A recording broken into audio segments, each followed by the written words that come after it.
같이 보겠습니다. 오늘은 창세기입니다. 창세기 50장 15절부터 21절에 있는 말씀.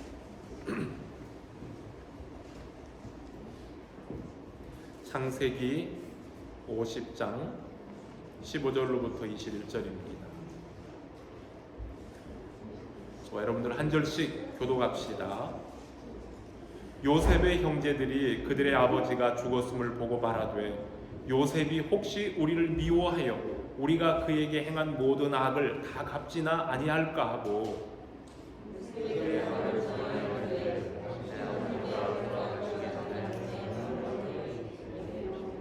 너희는 이같이 요셉에게 이르라. 내 형들이 내게 악을 행하였을지라도 이제 바라건대 그들의 허물과 죄를 용서하라 하셨나니 당신 아버지의 하나님의 종들인 우리 죄를 이제 용서하소서 하며 요셉이 그들이 그에게 하는 말을 들을 때에 울었더라.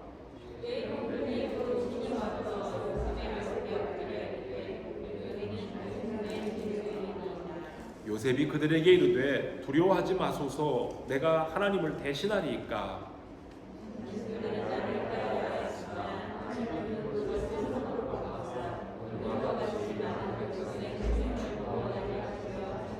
같이 읽게요.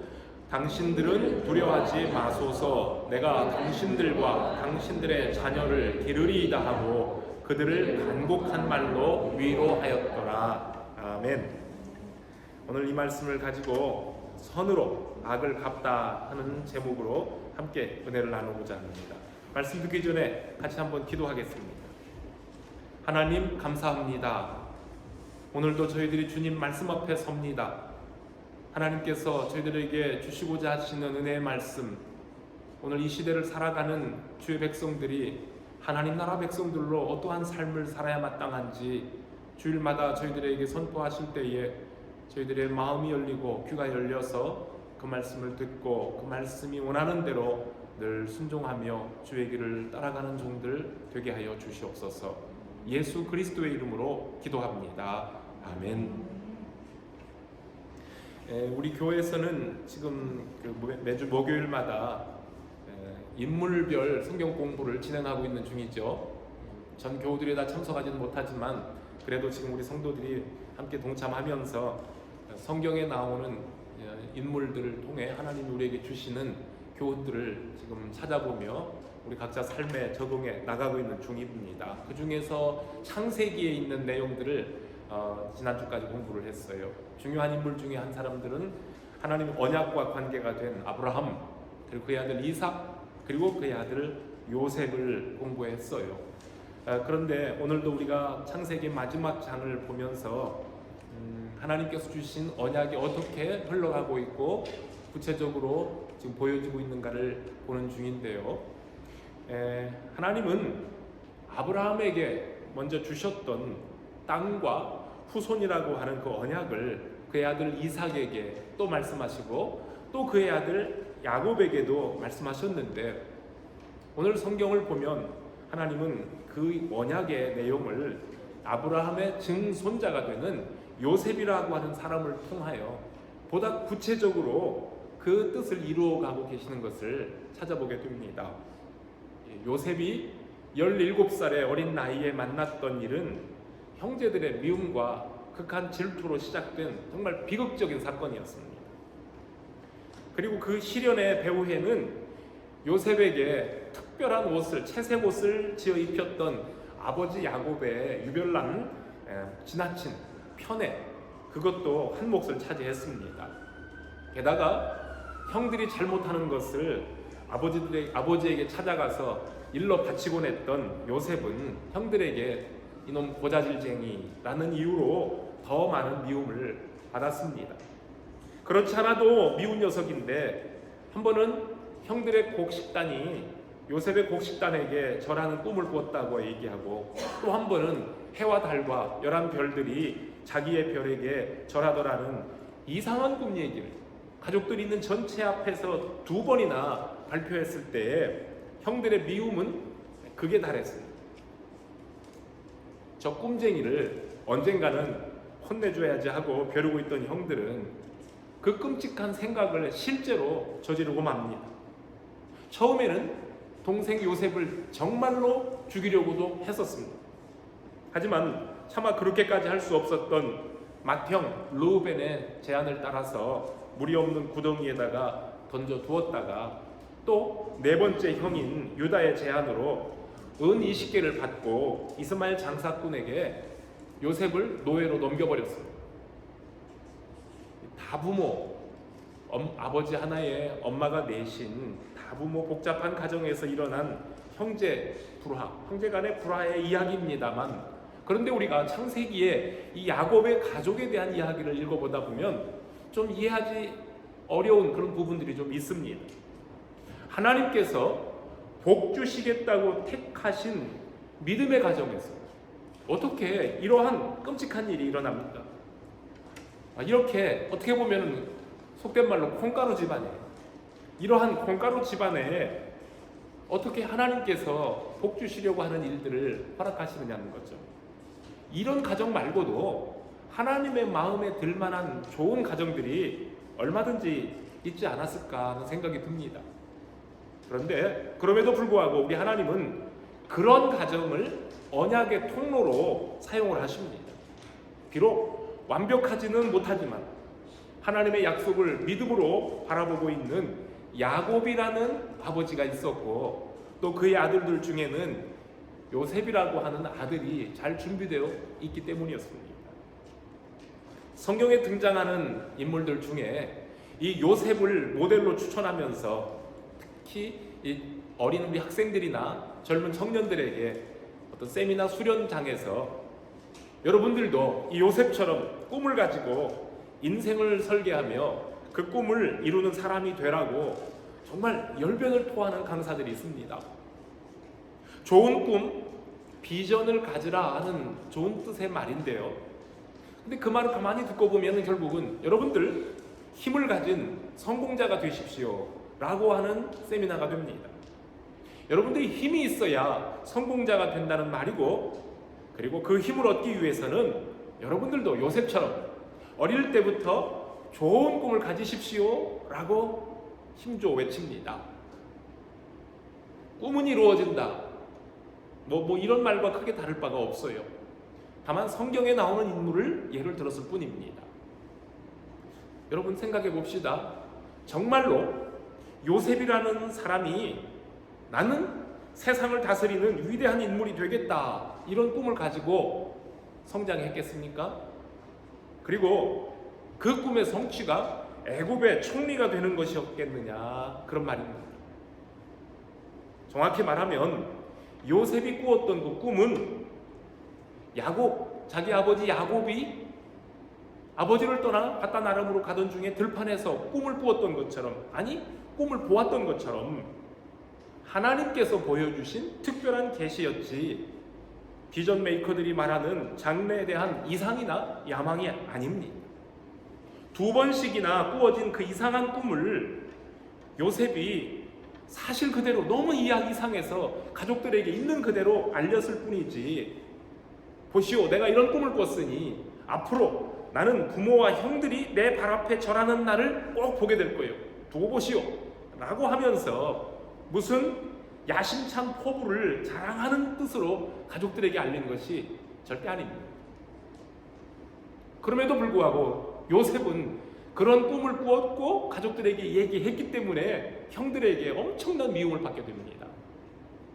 형들이 꿈쟁이 요셉을 다 옷을 발가벗겨서 물이 없는 구덩이에 집어 던지려고 할 때, 그리고 이스마엘 장사꾼들에게 팔아 넘기려고 할 때 형들이 그들과 흥정하고 있을 때 17살의 어린 요셉이 그 형들에게 얼마나 간절하게 매달려 형님들 왜 이러세요? 제발 이러지 마세요. 이러지 마시고 나를 좀 살려주세요 하고 그 어린 요셉이 얼마나 애걸했겠는가 한번 상상을 해보십시오. 17의 어린 나이에 외국 땅에 노예로 팔려가 당했던 그 거친 삶은 말로 표현할 수가 없었을 겁니다.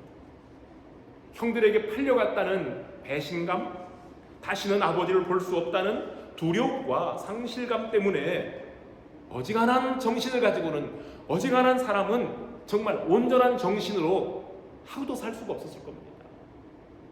이런 기막힌 상황에서 요셉이라고 죽고 싶은 마음이 생기지 않았겠습니까? 요셉이라고 특별한 사람이었겠어요? 조금만 힘든 일을 만나면 이런 세상 살 의미가 없다, 차라리 죽어버리고 싶다, 이런 말을 입버릇처럼 내뱉는 사람들도 있습니다. 자기가 원하는 바를 이루지 못했다고 소중한 생명을 스스로 끊어버리는 사람들도 있습니다.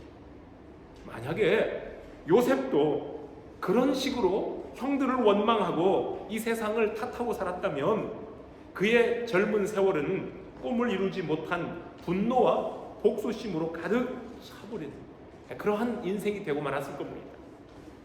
그렇기 때문에 여러분, 성경을 읽을 때에 하나님의 뜻을 이루시기 위해 요셉에게 보이셨던 이 두 차례의 꿈을 요셉 개인의 야망이나 원대한 인생 목표를 이루는 것으로 해석할 수는 없다, 그 말입니다. 그런 식으로 요셉의 꿈을 해석하면 안 됩니다. 그 꿈은 어릴 적부터 교육을 받거나 훈련을 통해서 키워진 포부가 아니라 하나님께서 요셉에게 특별하게 보여주신 특별 계시였습니다. 형들의 손에 노예로 팔린 요셉은 왜 이런 일이 나에게 일어나는지 도무지 이해하지 못하며 살았을 겁니다. 그러나 요셉은 고달픈 노예 생활 중에도 하나님이 함께 하심을 경험하며 살았던 사람이라는 것이 이게 복입니다.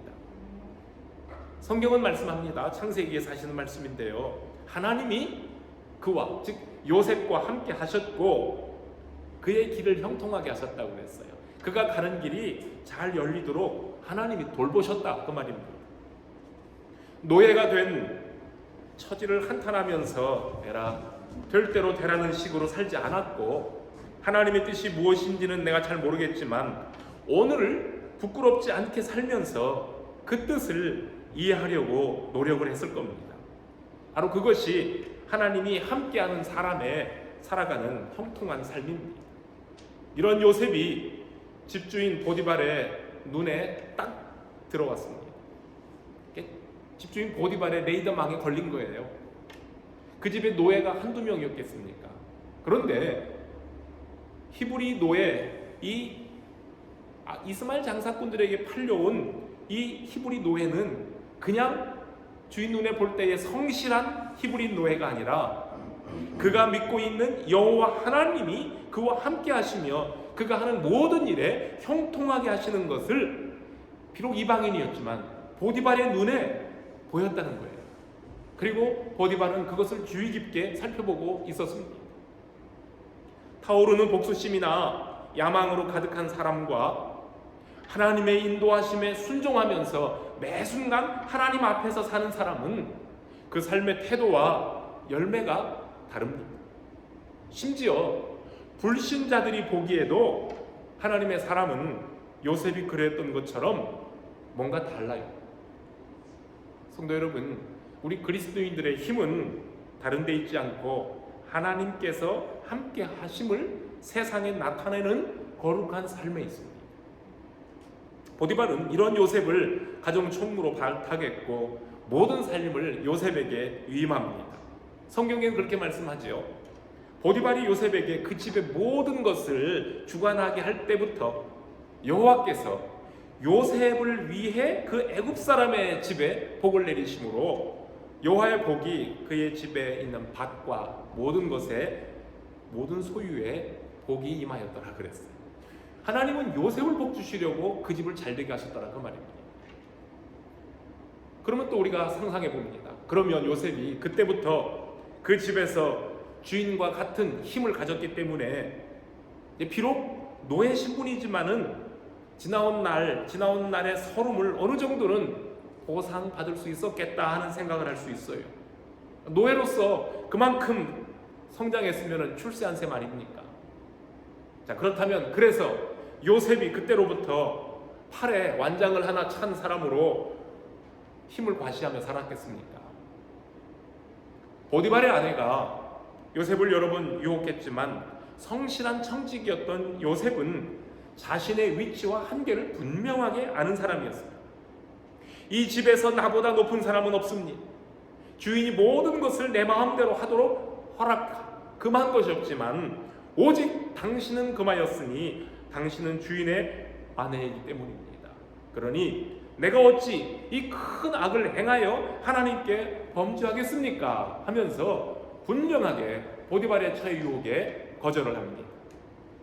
하나님을 두려워할 줄 아는 요셉은 자기 분수를 아는 사람이었고요, 자기 사명과 자기 임무에 충실한 청직이었습니다.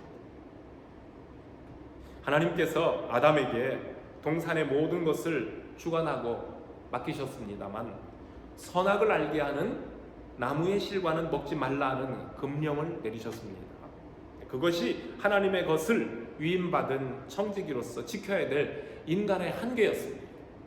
그런데 사탄이 하와에게 찾아와 선악과를 먹으면 너희 눈이 밝아져 하나님처럼 될 거야 라고 유혹을 합니다. 여러분, 첫사람 아담의 죄가 뭡니까? 자기의 분수를 모르고 한계를 넘어 선악과를 따먹고 눈이 밝아져 하나님처럼 되려고, 즉 하나님의 자리를 넘보았던 교만이 첫사람 아담의 죄입니다. 우리가 하나님이 주신 지혜와 지식의 힘으로 무엇이든지 할 수 있지만 모든 것이 덕이 되고 유익한 것은 아닙니다.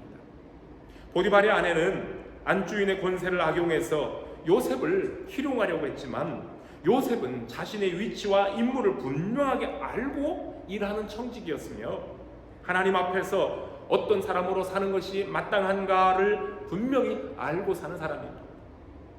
그것이 권력이든 재력이든 혹은 지력이든 힘은 이런 사람들에게 주어질 때 나에게도 유익하고 모든 사람에게 유익하게 됩니다.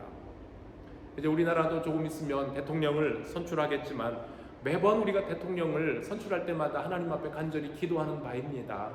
그런데 정말 이번에 선출될 우리나라의 새 대통령도 하나님을 두려워할 줄 알고 또 자기 분수를 지킬 줄 알고 자기 자리를 바로 아는, 그래서 새로운 대통령 때문에 하나님께서 우리 대한민국을 복줄 수 있는 참 그런 사람이 우리나라의 리더가 되었으면 참 좋겠습니다.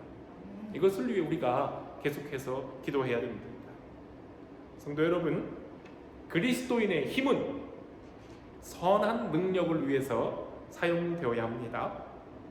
우리가 다른 사람들에게 피해를 주지 않고 착하게 사는 것, 그것 이상으로 하나님의 나라를 이루는 일에 우리들의 힘을 적극 사용할 수 있어야 됩니다. 예수 그리스도께서 보여주신 능력입니다. 한마디로 말하면 사랑의 힘이죠. 이 사랑의 힘이 진정한 힘입니다. 하나님의 독생자이시며 구원자이신 예수님은 본래 하나님과 동등된 분이시지만 우리들을 위해 낮아져 이 세상에 오셨고 우리들을 구원하실 때 그 능력을 사용하셨습니다. 에덴 동산에서 아담과 하와를 시험한 사단은 광야에서 40일간 금식하신 예수님께 찾아와 돌로 떡을 만들어 먹어보라고 시험을 했습니다. 당신이 진정 하나님의 아들이라면 그런 능력쯤은 보여줄 수 있어야 되지 않겠느냐라는 유혹입니다. 그러나 주님은 사탄의 부추김에 우쭐해서 자신이 가진 힘을 자랑하는 것으로 전능자의 능력을 허비하지 않고 하나님의 말씀으로 물리쳤습니다. 이것이 바로 진정한 힘입니다. 베드로는 어땠습니까? 베드로는 예수님을 체포하러 온 대제사장의 하인 말고의 귀를 검으로 베어버렸어요. 그 순간 베드로는 내가 가진 칼, 나의 힘으로 예수님 막아보겠다는 겁니다. 그러나 예수님은 검을 가진 자는 검으로 망한다 꾸짖으시며 내가 지금 아버지께 기도하여 12영이나 더 되는 천사들을 보내시게 할 수 없는 줄로 네가 아느냐? 내가 그렇게 한다면 이런 일이 있으리라 한 성경의 예언이 어찌 이루어지겠느냐 하시면서 지금 내가 힘이 없어 당하는 것이 아니다. 아버지의 뜻을 이루기 위해 지금 이렇게 당해야만 된다 라는 뜻으로 말씀을 하십니다. 진정한 힘은 하나님이 맡기신 사명을 완수하기 위해 자신과 싸우는 힘입니다. 죄인들이 받을 십자가의 형벌을 피하지 않으시고 그 십자가상에서 다 이루었다 하시며 끝까지 받으신 것이 우리를 사랑하신 주님의 능력, 주님의 힘입니다. 주로 말미암아 하나님과 원수되었던 우리들을 어린 양의 피로 하나가 되게 하신 그 사랑, 그것이 예수 그리스도의 힘입니다. 우리가 가지고 있는 지식이든 돈이든 권력이든 무력이든 그 힘의 사용 목적이 파괴하는 것과 야욕을 성취하는 데 있다면 그 힘은 차라리 갖지 않으면 못합니다. 아는 것이 힘이라고 그랬죠. 아는 것이 힘이라 했는데 우리 학생들 특별히 덜음에서 공부하며 지식을 쌓아가고 그리고 또 경력을 쌓아갈 때에 여러분들은 앞으로 그 힘을 어떤 데 사용하시렵니까?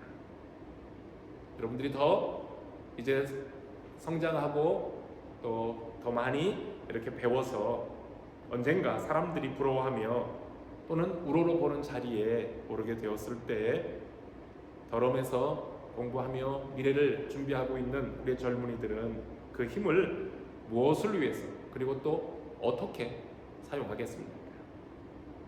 우리가 창세기를 읽었는데요. 창세기 마지막 부분과 또 이제 앞으로 읽게 될 목요 성경 공부에서 보게 될 출애굽기 초반에 요셉과 모세의 이야기가 연이어 나옵니다. 애굽의 왕자 모세는 바로의 공주 양아들로 사실은 뒷배경이 든든한 힘을 가진 사람이었습니다. 그런데 동족 히브리인들이 바로에게 학대당하는 것을 보고 자라왔던 모세는 동족을 도우려고 하는 선한 마음이 늘 있었습니다. 그러던 어느 날 히브리인이 억울하게 매맞는 것을 본 모세는 그 사람을 도우려는 마음으로 힘을 좀 썼습니다. 그런데 그 순간의 분노를 절제하지 못하고 주먹을 사용했다가 동족을 구원하려던 그 좋은 뜻을 펼쳐보기도 전에 살인자로 몰려서 광야로 도망쳐야만 했습니다. 물에서 건진받은 모세는 생명을 살리는 일을 위해서 일해야 할 사람이지 힘으로 주먹으로 사람을 때려 죽이는 방식으로 하나님의 일을 할 사람이 아니었습니다. 하나님은 혈기방장한 모세를 미디안 광야로 보내버리셨고 그는 거기서 40년간 외로운 양치기 생활을 하면서 고독의 훈련과 분노와 폭력을 다스리는 힘 빼는 훈련을 받게 됩니다. 모세는 그렇게 40년간 광야 학교에서 자기 백성을 애굽으로부터 구원하며 가나안으로 인도할 목자의 삶을 훈련받게 되었습니다. 그래서 성도 여러분, 우리도 그것이 어떤 힘이든 힘이 있을 때에 조심해야 합니다. 벌써 고인이 되신 온누리교회 하용주 목사님이 힘은 있을 때 조심해야 합니다 라는 글을 쓰셨어요. 그 글 속에 이런 내용이 있습니다. 참된 힘은 절제와 통제가 가능한 힘이어야 합니다. 참된 힘이란 소유하는 것이 아니라 주어지는 것입니다. 그런 말씀을 했어요. 힘은 있을 때에 절제하고 통제할 수 있어야 되는데요. 진짜 힘은 내가 갖는 것이 아니라 주어진다 하는 뜻. 성도 여러분, 무슨 힘이든 내가 가진 것은 사실 내 것이 아니에요. 전능하신 하나님, 주인 되신 하나님이 우리에게 주신 거예요. 잘 사용하라고 주신 겁니다. 성도 여러분, 그렇습니다. 힘은 선한 일을 위해 주어진 선물이기 때문에 힘이 있을 때 조심해서 사용해야 합니다. 금방 말씀드린 요셉과 모세가 아주 비교되는 좋은 예가 됩니다. 형들에게 배신을 당한 요셉이 마음에 계속하여 미움을 품고 있었다면 자신의 꿈이 이루어지는 순간 무서운 복수극이 벌어졌을 겁니다. 동생을 노예로 팔아넘겨 청춘을 고통 속에서 살도록 만든 이 괘씸한 형들을 어찌 그냥 둘 수 있었겠습니까? 더군다나 사랑하는 아들이 죽은 줄로만 알고 20여 년을 눈물로 지낸 아버지 야곱을 생각하면 형들이 저지른 범죄 행위는 절대로 용서받지 못할 일입니다. 눈에는 눈, 이에는 이로 갚아주는 것이 그 당시의 정의로운 벌칙이며 정당한 복수법이었습니다. 그런데 요셉이 그런 식으로 형들을 처벌했다면 이스라엘의 역사는 꽃도 피우지 못하고 사라질 수도 있었을 겁니다. 우리 하나님은 당신의 나라를 건설하기 위해 예비해 놓으신 일꾼 요셉을 그런 방식으로 사용하지 않으십니다. 형들이 곡식을 사러 애굽에 와서 요셉 앞에 머리를 조아렸을 때 요셉은 그들이 자기 형인 것을 알아차렸습니다. 그리고 당장이라도 그 형들을 벌줄 수 있었습니다. 그러나 자신을 드러내지 않고 형들을 시험해 봅니다. 그 형들이 서로 나누는 대화 속에서 과거에 저질렀던 못된 일에 대하여 진심으로 후회하고 있으며, 그리고 자기의 부친과 동생 베냐민이 무사하다는 것을 확인한 요셉은 그 형들의 생각을 좀 더 정확하게 알고 싶어서 둘째 형 시므온을 인질로 잡아두고 돌아가서 동생 베냐민을 애굽으로 데려오라고 했습니다. 우여곡절 끝에 형들이 데려온 베냐민을 확인한 요셉은 아직은 자기의 신분을 드러내지 않은 채 저 형들이 베냐민을 얼마나 아끼고 사랑하는지를 계속 살펴봅니다. 그리고 형들이 그 전에 자기에게 행했던 식으로 베냐민을 대하지 않고 베냐민을 정말로 아끼고 사랑하는 것을 확인했을 때 요셉은 참을 수 없는 감정을 터뜨리면서 그 형들에게 나는 당신들의 동생 요셉이요, 당신들이 애굽에 판 사람이요 라고 자신을 밝힙니다. 얼마나 놀랐겠습니까? 형들이 요셉 앞에 머리를 조아리며 두려워 떨고 있는 장면을 한번 우리가 상상해 봅니다. 야, 저기 꿈쟁이가 온다, 저 녀석의 꿈이 어떻게 되는지 우리가 한번 두고 보자 하고 요셉을 조롱하며 동생을 노예로 팔아남긴 형들이 어떤 심정으로 지금 요셉 앞에 무릎을 꿇었을지 짐작이 갑니다. 지금 자기들 앞에 있는 요셉은 바로의 모든 권세를 대신하는 지상 최고의 권력자입니다. 요셉의 꿈이 이렇게 이루어질 줄 누가 상상이나 했겠습니까? 이렇게 요셉은 힘이 있는 사람이 되었습니다. 자, 그런데 요셉이 그 형들을 당장에 벌 주었습니까? 복수보다는 긍휼이 앞장섰습니다. 형들을 처음 본 순간부터 요셉은 하나님께서 자기에게 주셨던, 보여주신 그 꿈이 이렇게 현실이 되는구나 라는 놀라움과 감사로 위로를 받았을 겁니다. 언젠가는 형들이 곡식을 사러 애굽으로 올 것을 알고 기다려왔던 요셉은 형들을 만나기 전부터 하나님의 놀라운 뜻을 발견하고 감사하고 있는 중이었을 겁니다. 대흉년 기간에 아버지와 가족들이 어떻게 지내시려나 염려되어 어떻게 하면 도울 수 있을까 생각을 했던 사람이지, 내가 우리 가족들을 어떻게 복수할까 칼을 갈고 있던 요셉이 아니란 말입니다. 만약에 요셉이 복수심이 불타고 있었던 사람이라면 벌써 요셉은 힘을 가졌을 때에 그 힘을 다른 곳에 사용하고 있었을 겁니다. 예를 들어 봅니다. 요셉이 애굽의 총리가 되었을 때 숨을 죽이고 요셉의 눈치를 보며 떨고 지내는 사람이 많아야 합니다. 왜 그렇습니까?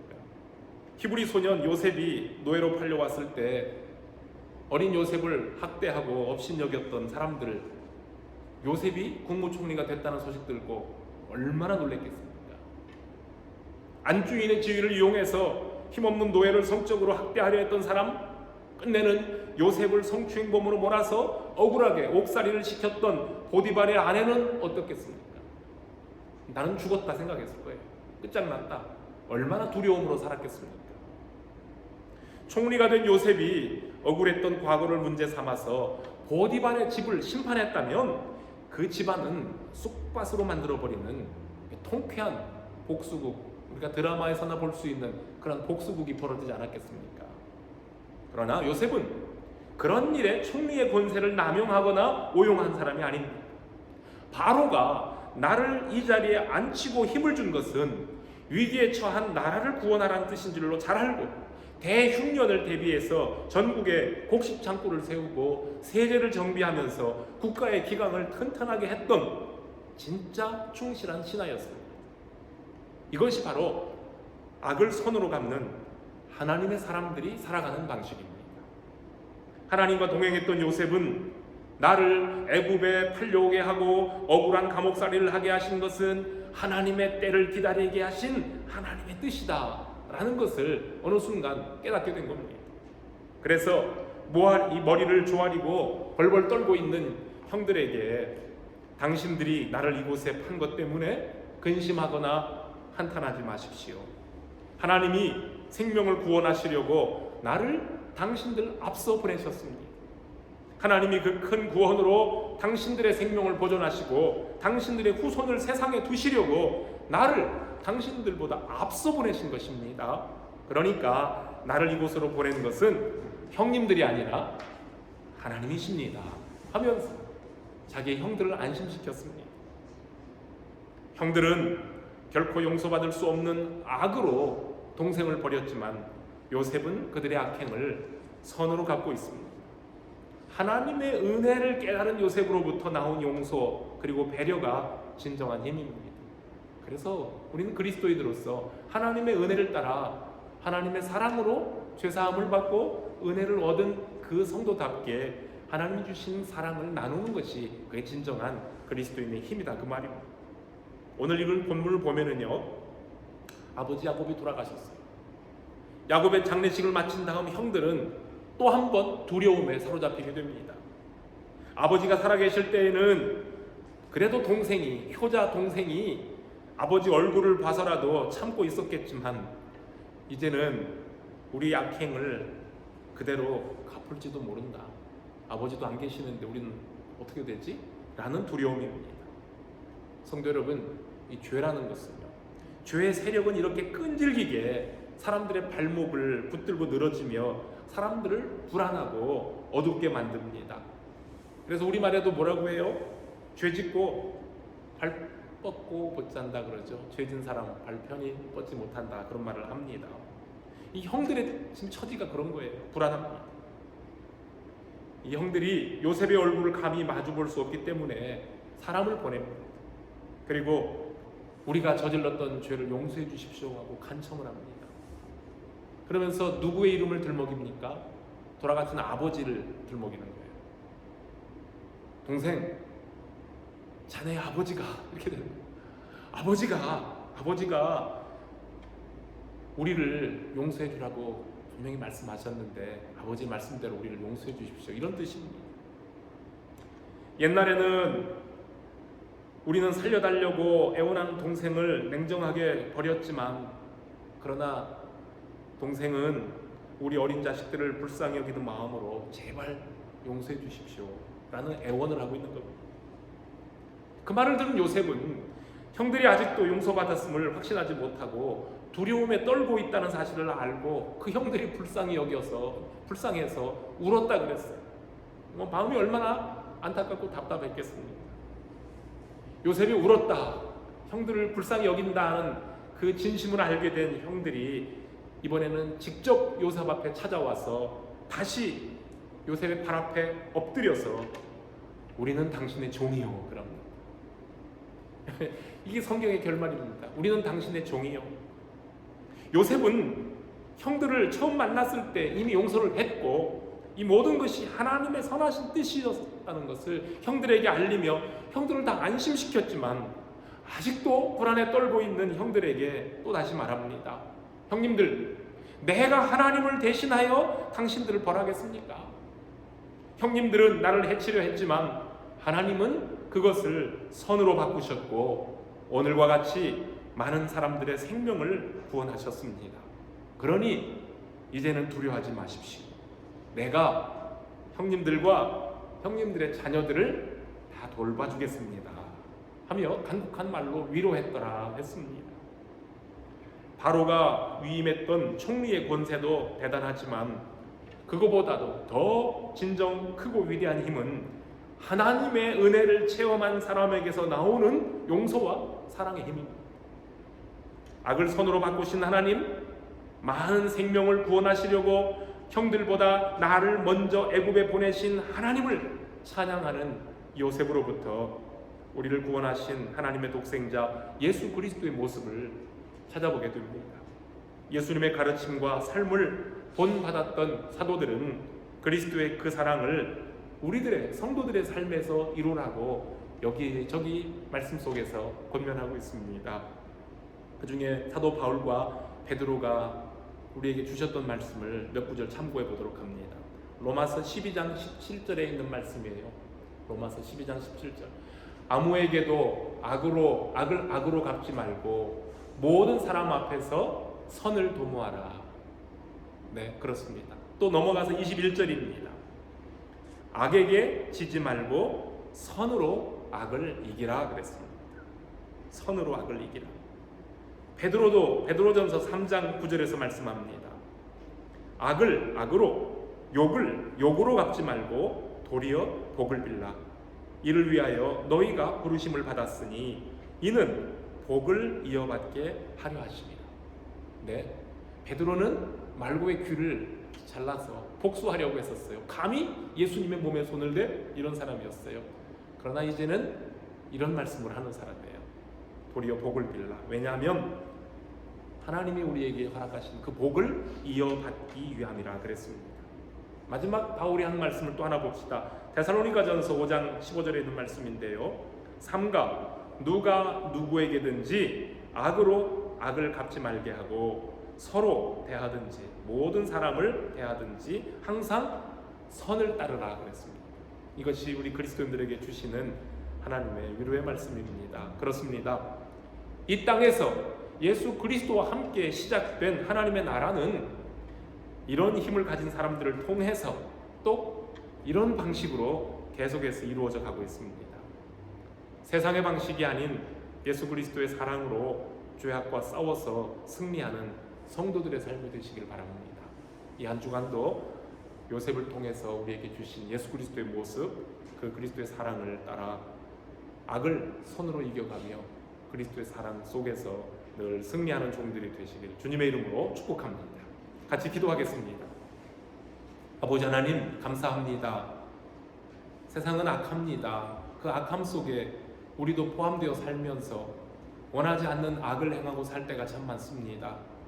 그럼에도 불구하고 우리 하나님께서는 저희들을 불쌍히 여기시며 만세전에 택하여 주시고 하나님 백성으로 살면서 예수 그리스도의 은혜로 말미암아 그리스도의 사랑으로 죄사함 받게 하시고 하나님의 백성 거룩한 성도의 삶을 살도록 특권 주심을 감사합니다. 이 땅에 살면서 하나님 나라의 시민으로 사는 주의 자녀들, 우리가 세상에서 만나는 악과 또는 악으로부터 당하는 여러 가지 곤란과 어려움 속에서도 낭망하거나 불평하거나 아니면 같은 악으로 되갚는 삶을 살지 않게 하시고 오늘 요셉을 통해서 우리에게 보여주셨던 하나님의 사랑, 예수 그리스도를 통해 우리에게 주신 보혈의 능력과 구원의 은총을 늘 기억하며 세상에 살 때에 그리스도의 사랑을 본받아 그리스도의 사랑을 나누는 그리하여 악을 선으로 갚아 날마다 이기며 사는 종들 되게 하여 주시옵소서. 이 한 주간 살아갈 때에도 우리의 삶을 주장하시는 하나님께 우리의 모든 것들을 부탁드리오며 예수 그리스도의 이름으로 기도합니다. 아멘.